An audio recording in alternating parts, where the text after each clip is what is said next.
All right, so welcome back to my YouTube channel, everybody.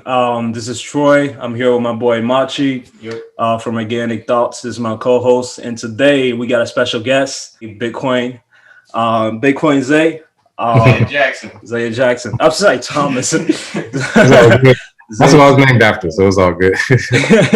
So appreciate you, Tom, taking the time coming on the show for like 15, 20 minutes to like really, I hope we can get in depth about, Bitcoin and really connecting that bridge between the Black community, the youth, and also like a little bit more like sophisticated questions about like Bitcoin and NFTs and all that good stuff.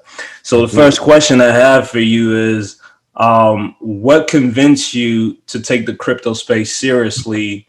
And then also, what was your inspiration behind the book, Bitcoin and Black America? Oh yeah. So I got started in 2013, and before that, I had an uncle who used to always tell me, he was like, anything mainstream media or the government is telling you, it's usually a lie in reference to Black people. And he used to say, hey, if they are saying something is bad, look into it because it's probably the opposite. So in 2013, when I got started, that was all the news of Bitcoin. It's for criminals. It's for Ponzi scheme. It's whatever. It's Beanie Babies. They're just making up stuff.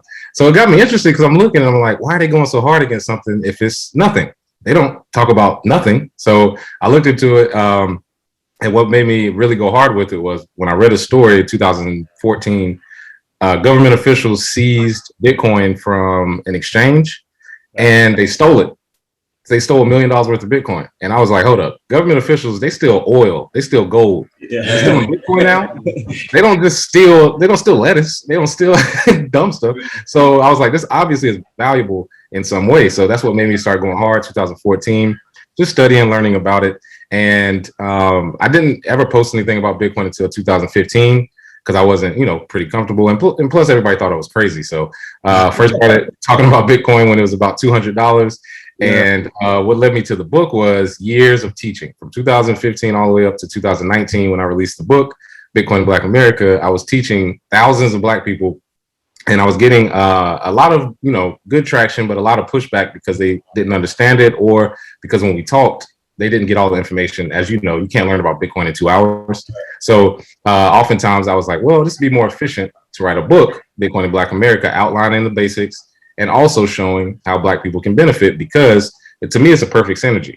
We have an opportunity as Black people to take ourselves out of the current fiat currency into an alternative currency, a different money network that actually benefits us. The current system doesn't benefit anybody, but definitely not us long term.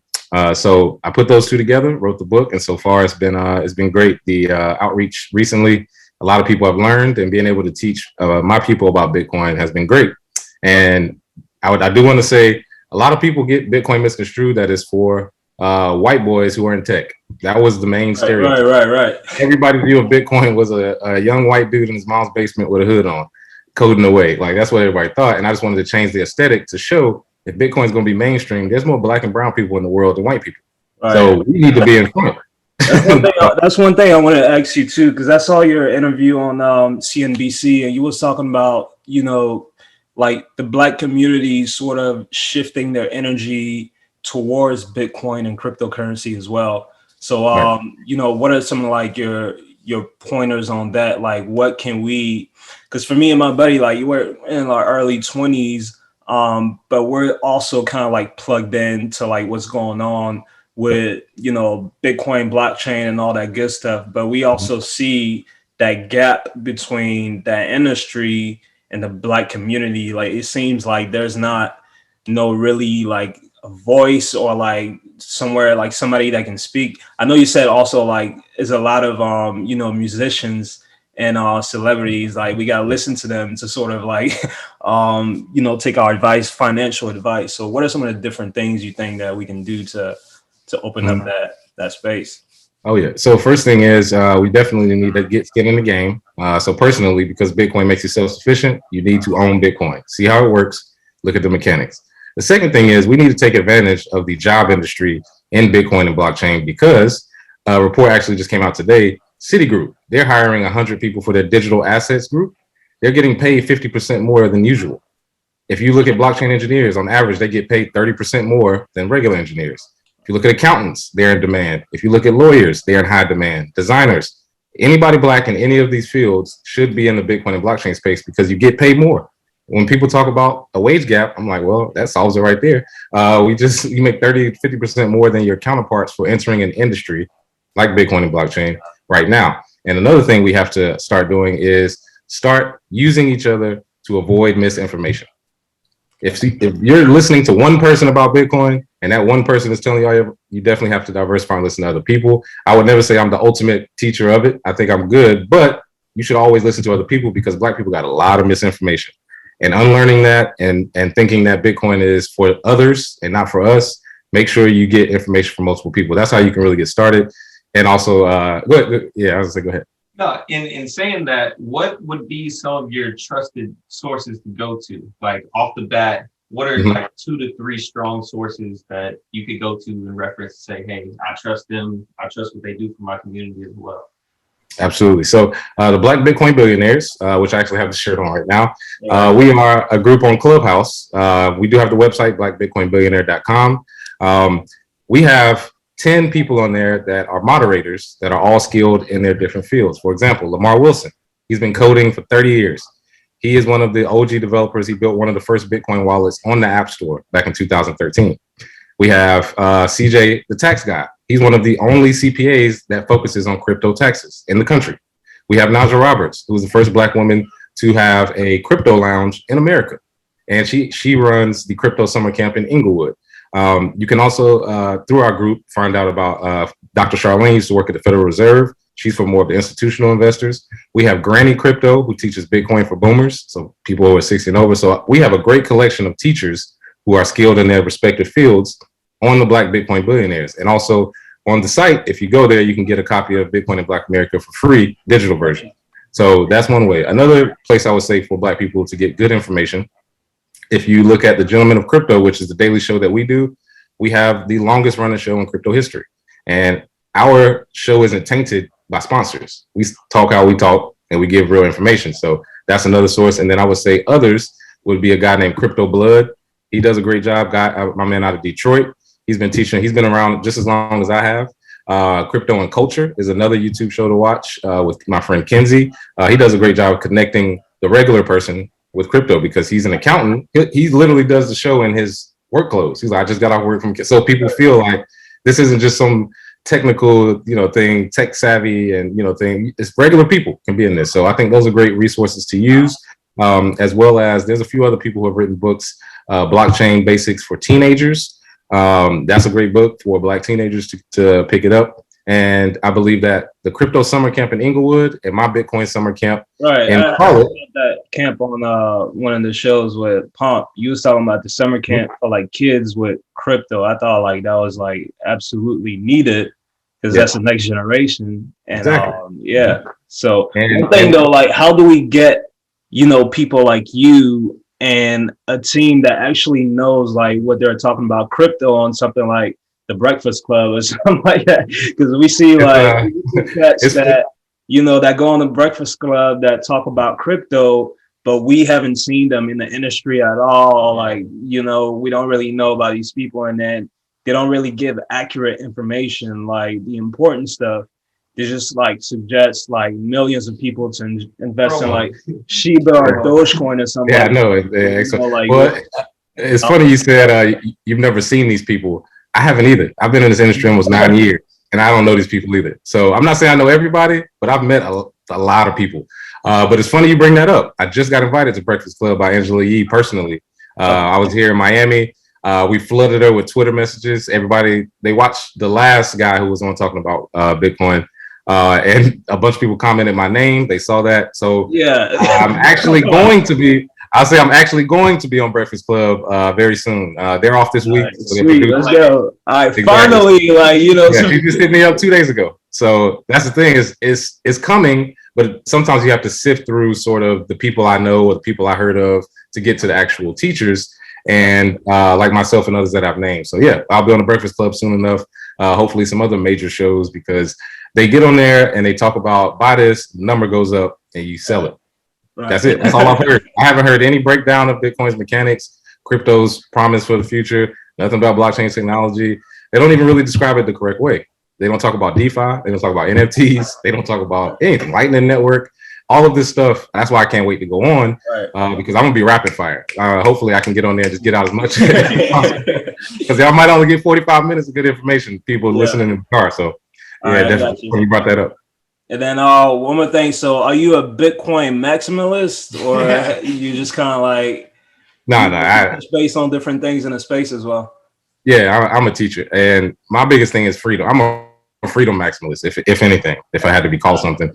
And I just think the best chance for people to do that is Bitcoin as far as money. But as far as technology goes, other projects are very promising as well. And again, because the space is moving so fast, I think it would do you a disservice to say Bitcoin and nothing else. That doesn't really make sense. And it also pushes people away. How many artists have now joined the space because of NFTs? Never would have been exposed to cryptocurrency any other way. Artists and musicians. How many institutional investors, when they heard about Ethereum from a lot of the banks, that's how they got into the space.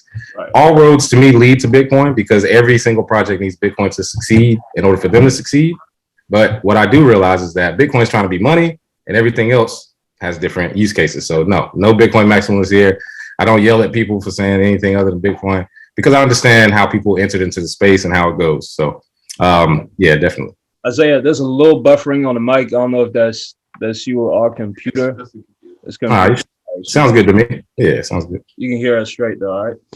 Yeah, absolutely. I was just gonna ask, like, well, first, what age were you at least curious about becoming financially literate and to give back, to people who are younger than you and older than you? Because it's a tough conversation both of those ways, convincing somebody who has money, who's comfortable, that they can be more comfortable with generational wealth to put a certain amount into this asset that we call Bitcoin.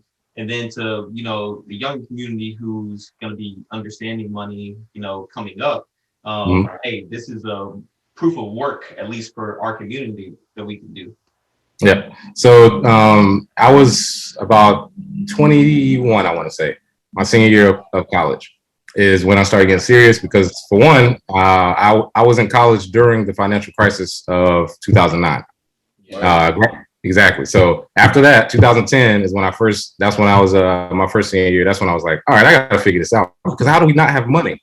If you don't understand finance, you're like, hold on, how do we run out of money? What is this? Like, what is happening? So yeah, I'm literally looking like, so we ran out of money and somehow we have to give the government $700 billion.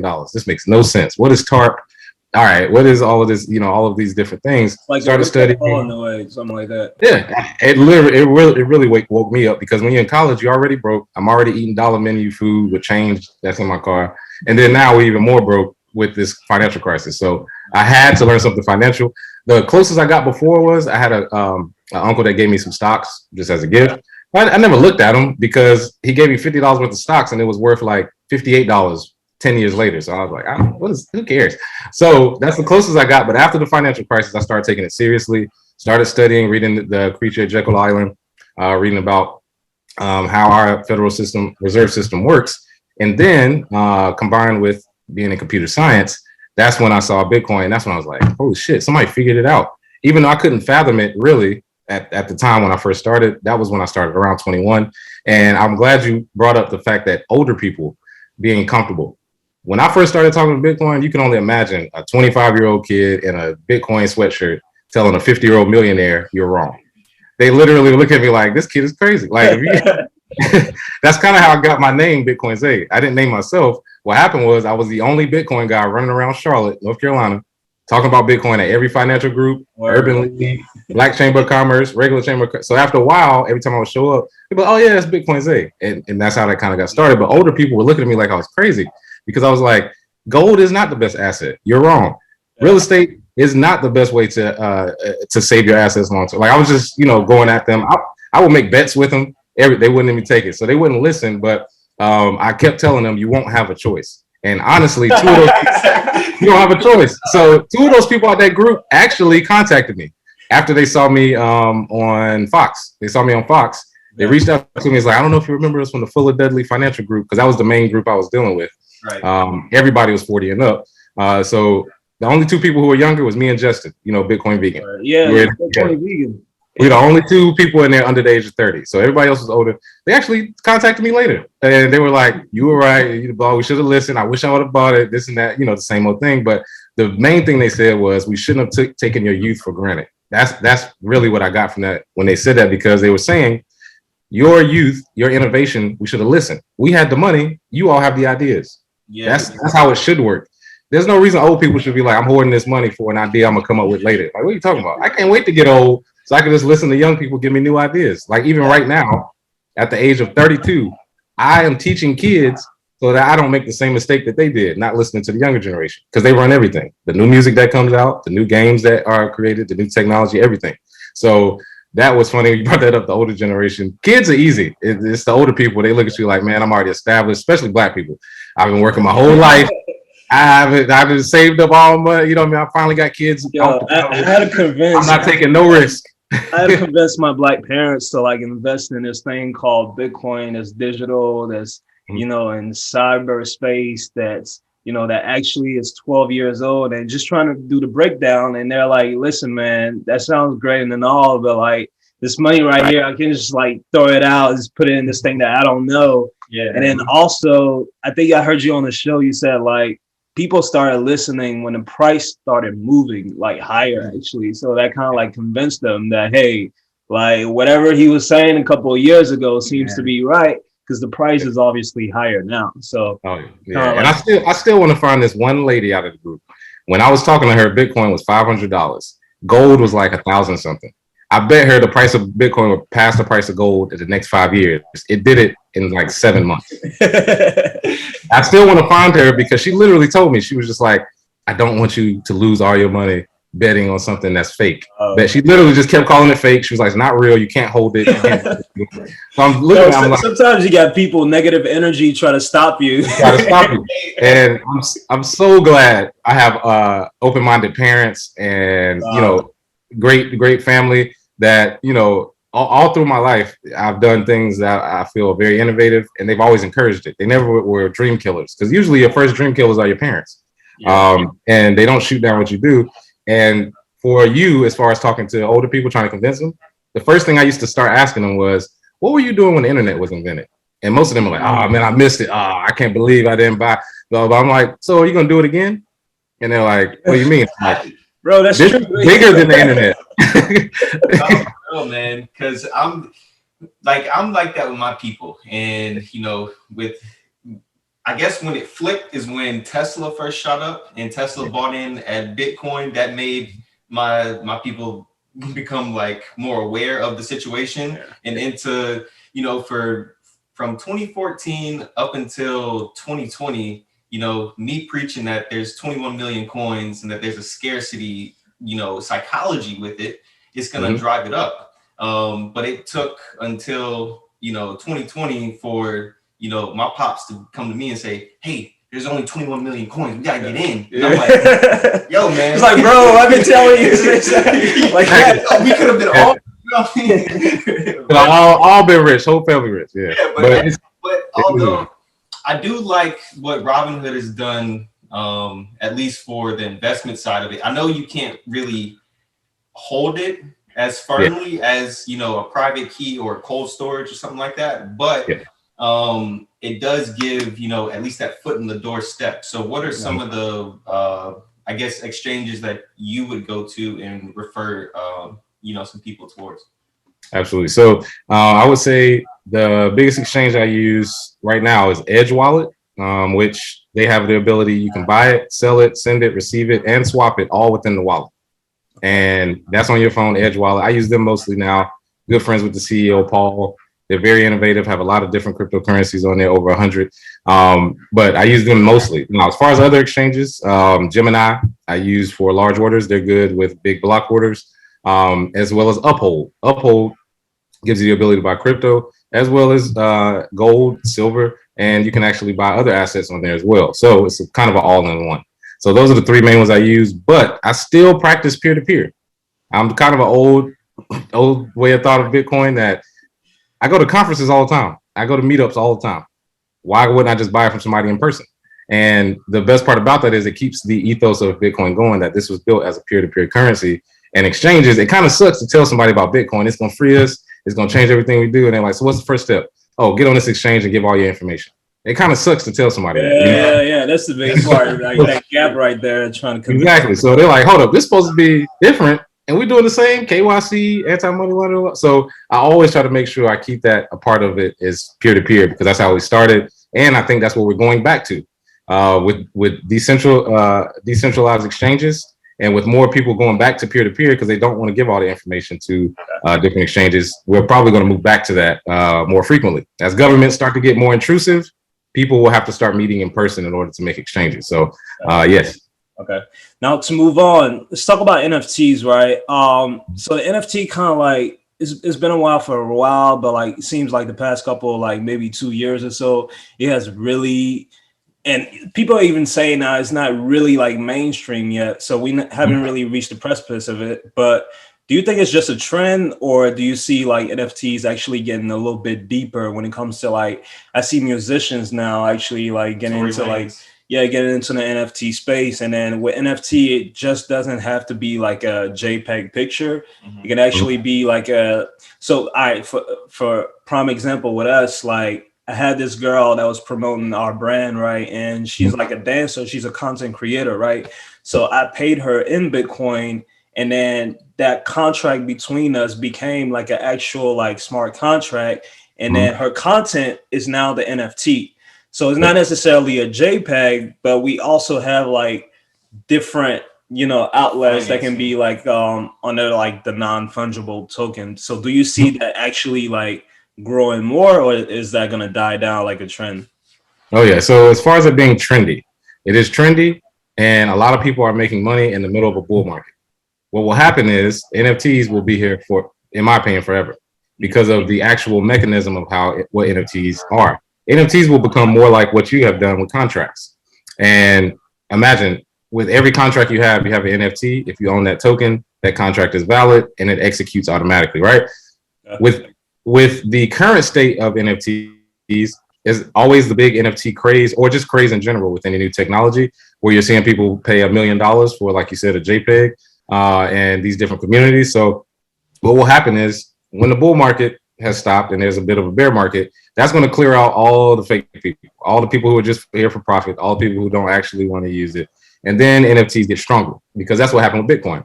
Bitcoin was very speculative early on. And then when the price dropped, it cleared out all the trash. I can't tell you how many people from 2015 to 2017 didn't exist. Bull run happens. All these people are experts. And then the bear market of 2018, 2019, they're back gone again. That's what's going to happen with NFTs. All the people that are playing around, they're just using it to flip it and make some money. That's fine. But the real use case of NFTs long-term is going to be contracts, to the point where I think you won't even say the word NFTs. It'll just be the standard contract. It has to be an NFT with a token attached that I can verify on the IPFS, which is the Interplanetary File System. All that is a database where you can certify that you own something. That's where it's the huge, because that's going to disintermediate lawyers. That's going to get rid of the need for third parties to sign goods.